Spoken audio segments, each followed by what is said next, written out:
Nasa. And I am Nee for me. And today we are going to be talking about what little Purity. Yep. Yeah. So you want to take it away? What is purity? Alright, purity, in my own opinion, what always comes to mind for purity for me is keeping yourself pure and setting yourself aside, especially when it comes to morality. Yeah, that's the first thing that comes to mind when I think about purity. I don't know what comes to mind for you. Like you just said, like what you just said now, like being set apart. I think that's what purity does to you. It sets you apart once you have purity in your life, and if purity is in every aspect of your life, the way that you speak, the way that you dress, the way that you like, you look at people, every aspect, even like with the boyfriend, if you're single, if you're married, every aspect. If you have purity inside of you and you live it out, you're set apart. Exactly. I think that it encapsulates everything.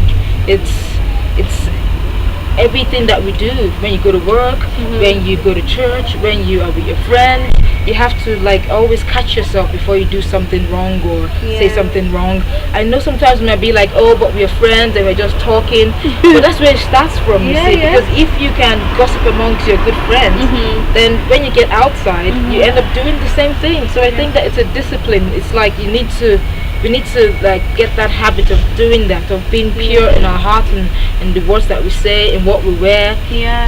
But I think that the Holy Spirit also convicts us. Because there are different levels of Christianity for different people. Some people can do some things and they're all right with it, and somebody else will be like, oh no, that's not right. So I think it's just different levels of Christianity, and it comes to the purity as well. Like it's always the heart issue. It's always on your relationship with God. Like Holy Spirit, like I said, will convict you of certain things. The level that you're at with Him, He'll convict you of certain things. Exactly. Yeah, so true. I was thinking about, some people don't believe in sex before marriage, even Christians. It's true. And it's so funny because even some Christians believe that they need to test the product before. Oh my days. Before they get married. And I think it's so funny because the Bible specifically says, thou shalt not commit fornication. No fornication, no adultery, no sex before marriage. So sometimes I just think that we just take on what we want to take as Christians, and I think that it all boils down to our Christian walk with God as well, and the convictions that we have with the Holy Spirit. Exactly. There's no touching, no kissing, no sex before marriage. I think it boils down to our convictions, and it depends on you. I mean, what do you want? Do you want to be a true believer, or do you just want to pick and choose what part of the Bible that you want to follow? It's not I'll pick this one and I'll not do this one because it doesn't really suit my lifestyle. Exactly. Like me, I was a Christian since I was 6 years old, and in South Africa, like in Africa in general, there's some things that Christians don't do that in the West Christians can do. For example, drinking alcohol. In South Africa and in Africa generally, like Christians don't drink. Then I came to England, like social drinker. But it's conviction of heart. Again, it's always a heart issue. You can't judge those Christians who drink. Nope. It does say in the Bible, don't get drunk. It does say that. Don't hate on me. That's the word. Absolutely. I didn't write it. You're right. It does say that, but drinking, so many Christians drink and like they have no problem with that. So I don't have a problem. There's no reason for me to have a problem with that because it's not my life. So it's all conviction. Holy Spirit conviction. That's true. That's true. It's so funny because I've always thought about the drinking thing, and I've been waiting for my own conviction. It's not like I drink or anything. But I just feel like is it bad? And I keep asking myself that question. And now that you brought it up, and I think I need to throw it out there. Is it bad for Christians to drink? Because I still think, like, is it a sin? No, I don't think it's a sin. I keep asking the Holy Spirit to just convict me, like, what? Asking Holy Spirit, am I allowed to drink? Okay, so I think that drinking is not a problem. There's, having a glass of wine or drink problem. The Bible does not cancel that out. It says do not get drunk. Yeah. So everything is a discipline. True. Even drinking is a discipline. You need to have your boundaries. Communicate value, you know? So when something has a boundary, it tells you how valuable that thing is. True.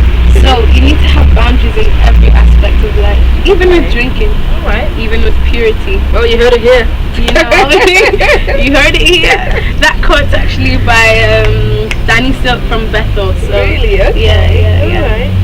Okay, you know, because I've always asked myself that question, so I guess we'll keep learning about it. You know that you're going to be drinking wine tomorrow or tonight. I don't buy wine intentionally. Yeah. But when I go out, and I'm with friends, and I was like, oh, have a drink, and you know, and I think about it for a split second. Is it right or wrong? And it all boils down to purity, and it all boils down to conviction. And I'm always thinking about it, like, you say, am I doing the right thing? But I don't feel bad about it. I don't feel judged. So I'm like, okay, maybe it's not bad then, but I don't think I can preach to people to drink. That's the thing that I'll never do. No. It's up to you to want to drink if you want to. But I'm not going to say, oh, it's alright, you know. But for me, I don't feel convicted yet. So maybe I will eventually, but no, I don't.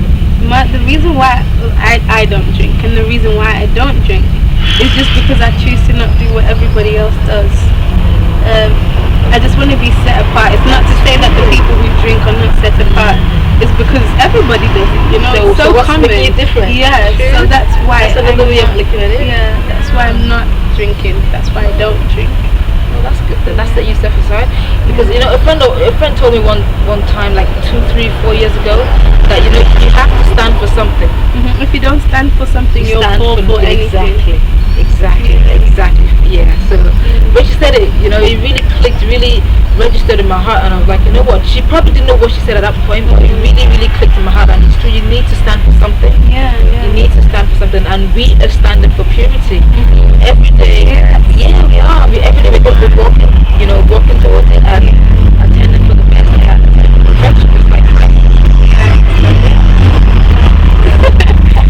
That is it. Well, yes. Take care. And I guess we'll see you next time then. Yeah. If you guys want to leave any like comments or suggestions of topics that we could talk about, feel free to leave it right down here in the comment box. Absolutely. So see you next time. Take care. See you later. Bye.